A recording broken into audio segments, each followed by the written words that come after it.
All right, so Ben Shapiro, the intellectual giant of the right, is back at it again, this time with a sort of Jordan Peterson-esque video where he's standing in front of the camera in a suit and he tries to take himself very seriously while spouting off some of the most ridiculous talking points that I've ever heard in my entire life. So this video is specifically about student debt cancellation, the roughly $10,000 to $20,000 in debt relief that Joe Biden signed off on just about a week ago at this point, and also how that ties into the complete hypocrisy coming from conservatives who are railing against that relief for middle or lower income Americans while they simultaneously were going behind the scenes and getting basically tens of thousands of dollars, if not hundreds of thousands of dollars in handouts from the government with these forgiven PPP loans. So let's go ahead and jump into this and I will commentate my way through it.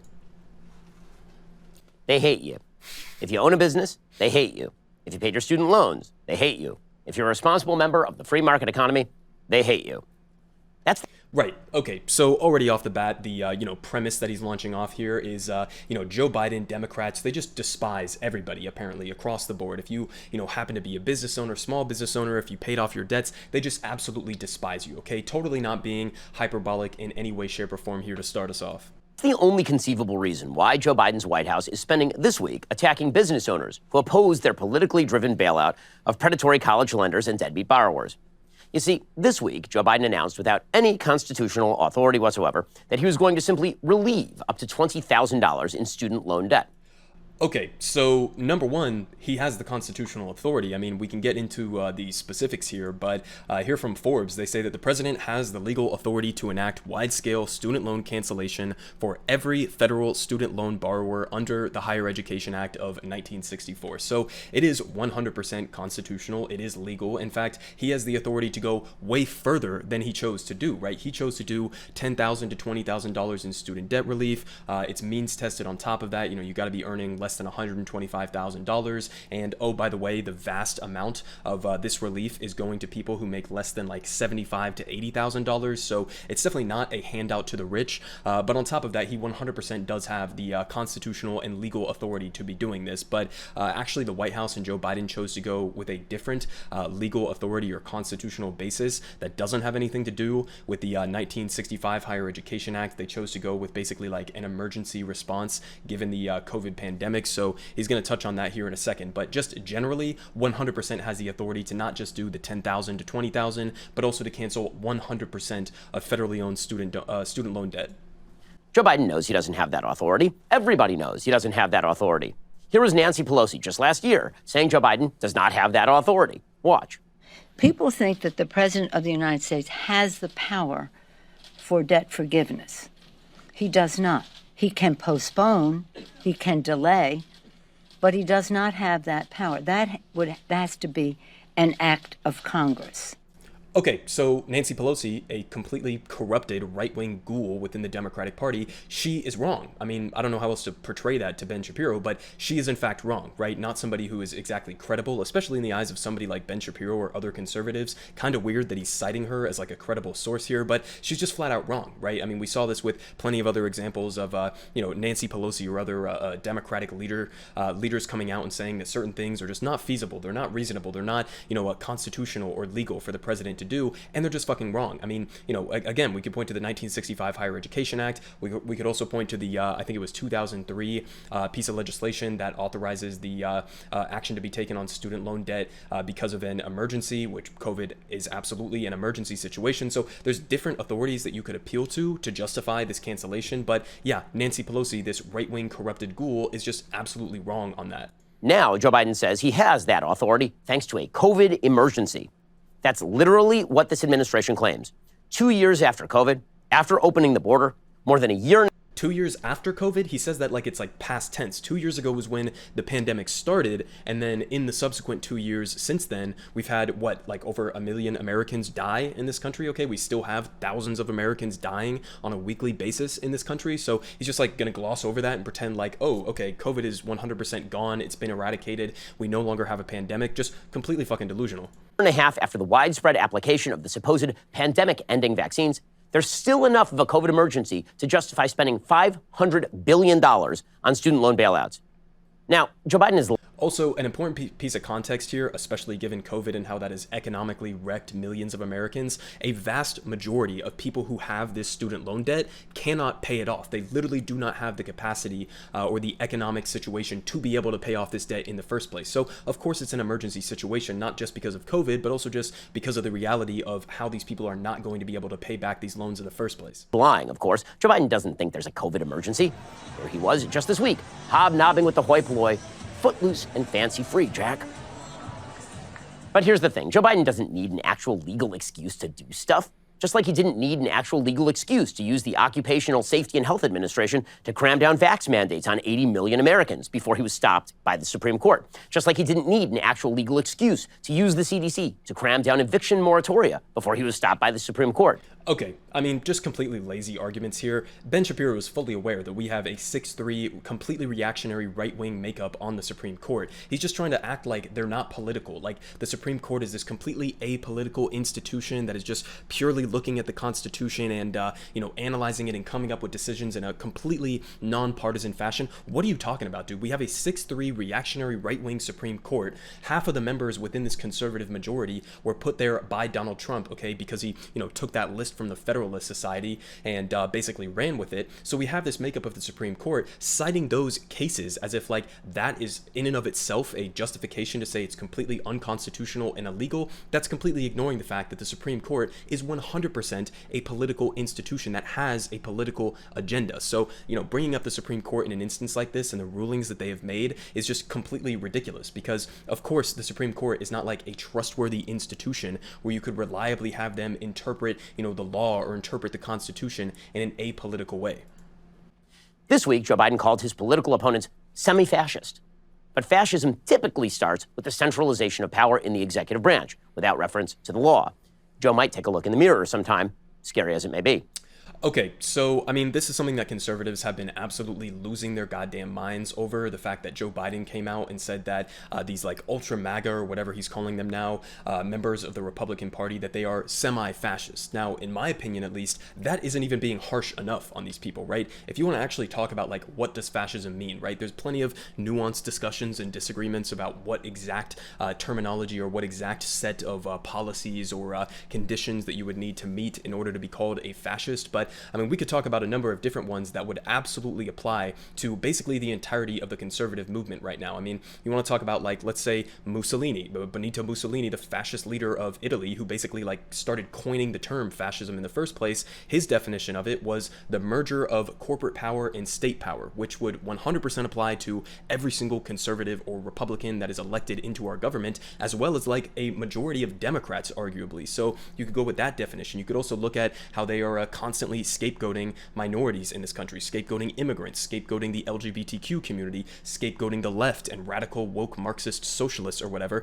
Those are all key hallmarks and tactics that have been used historically by fascists as well. You could also point to plenty of other things. Their, vehement support of militarization, their vehement support of, a police state, basically. So tons of different ways that you could analyze how exactly these different definitions could apply to conservatives. But if anything, semi-fascist as a label for Ben Shapiro and the rest of these conservative ghouls is, if anything, an understatement. So, of course, they're going to lose their goddamn minds about that, which is also kind of funny because these are the same conservatives who literally say that Joe Biden is like a radical woke communist, okay? Joe Biden is a communist, so you can go out and say that, even though he's like a milquetoast centrist capitalist at this point, but you can go out and, on a regular basis, imply that Joe Biden is like the reincarnation of Mao Zedong or Joseph Stalin, but then when he says accurately that you have characteristics of fascism within your coalition, then somehow that's just completely unacceptable to these people.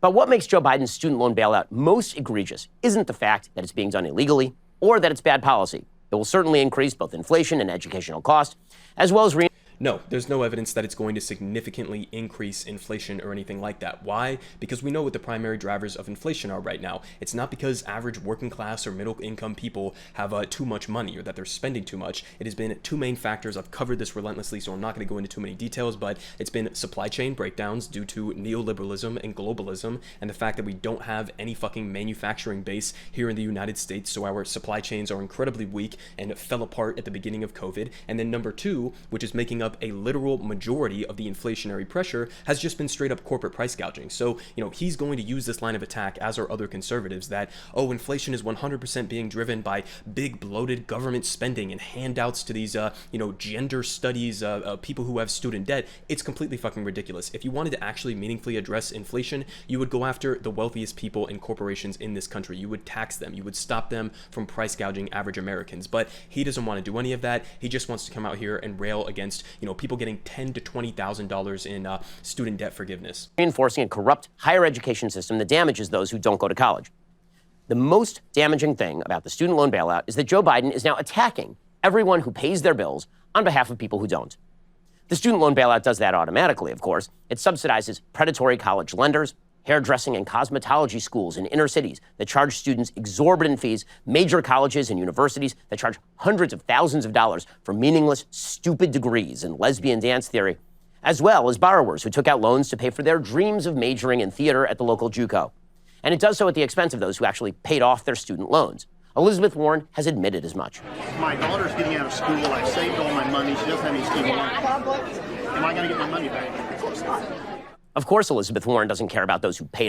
Yeah, she's right. She's not saying she doesn't care about those people. She's just saying, listen, first of all, logistically, how the fuck would you go about repaying people who have already paid off their student debt?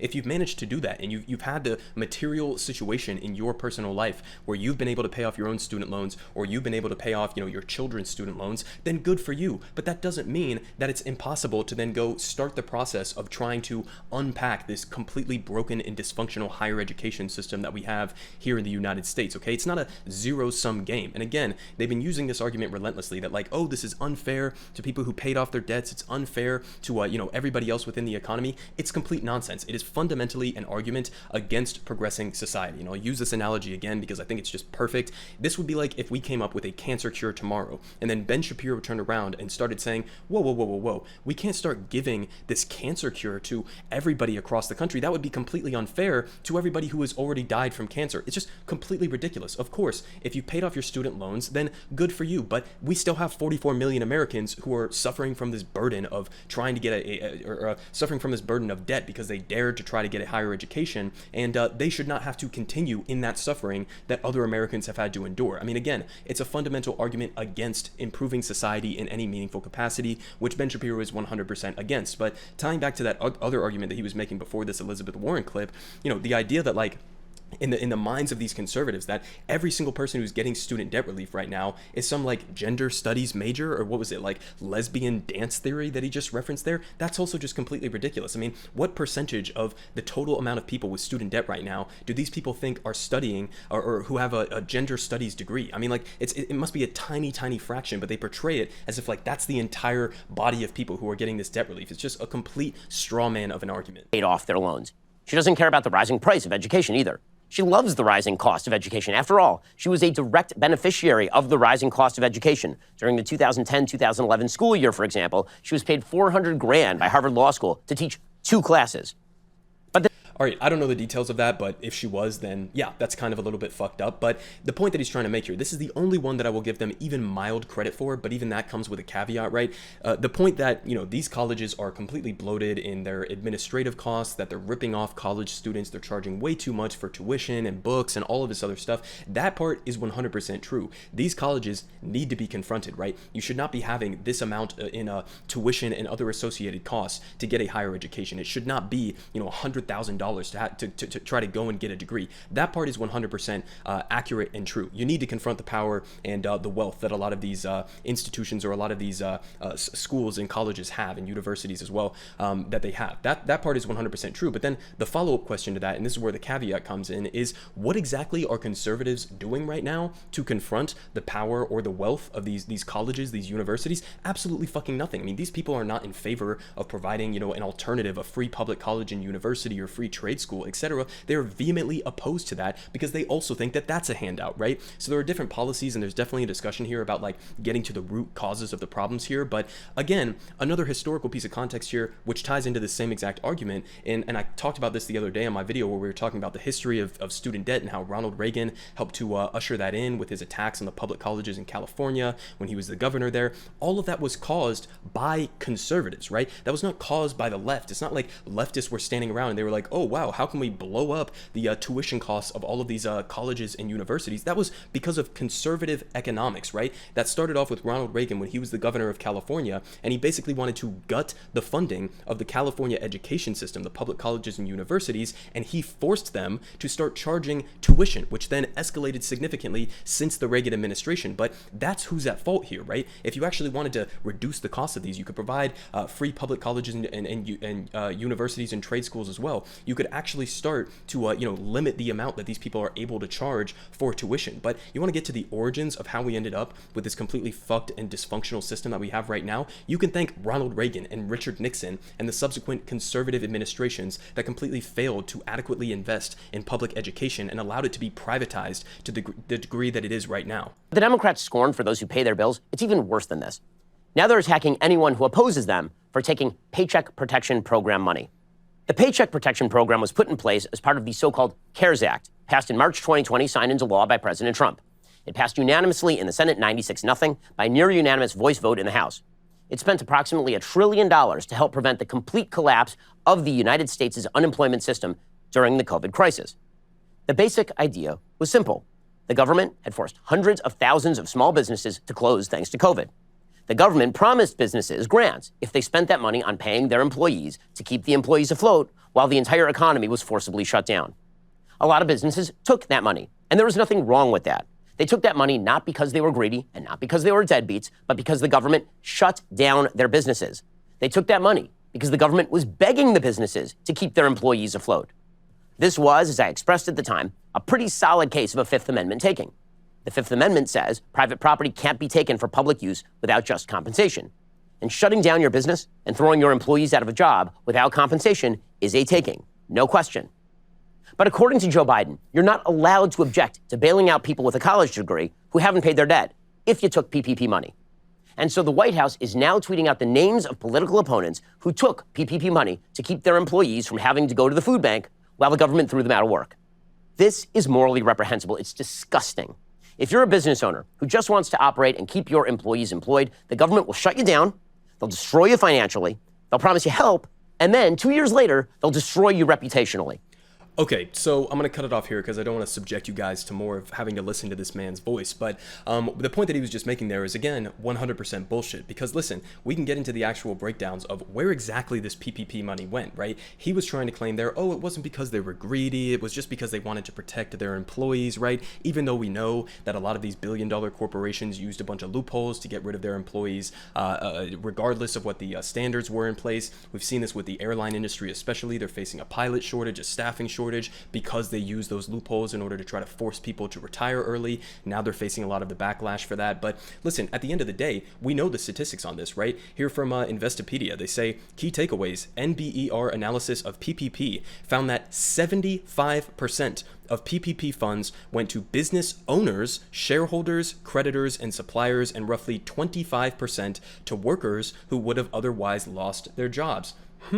Okay, so it's almost like, yeah, they are greedy motherfuckers who took this money and stuffed it into their own goddamn pockets instead of actually doing what it was intended to do to protect their workforce. Only 25% of the money actually went to workers who would have otherwise been fired or lost their jobs. So that point that he's making there is completely dismantled if you actually look at the data behind all of this. So when the White House is coming out here and dunking on a lot of these, conservative politicians or whatever, I can't find, yeah, there you go. So when the White House is coming out here and they're pointing out that Matt Gaetz got almost $500,000 in PPP loans forgiven, same with plenty of other conservative propagandists like Ben Shapiro. We had Steven Crowder, we had all of these different propagandists who were taking PPP loans themselves that got forgiven, but you also have these members of Congress who got their PPP loans forgiven. So yeah, that's absolutely hypocritical, and not only is it hypocritical, but this is a great dunk from the White House, right? I never imagined in a million years that I would be giving them credit for actually coming out here with some good social media presence, or for adequately dunking on conservatives, but it's a great point to be making, because you are coming out here and saying, people shouldn't have to pay other people's debts off, right?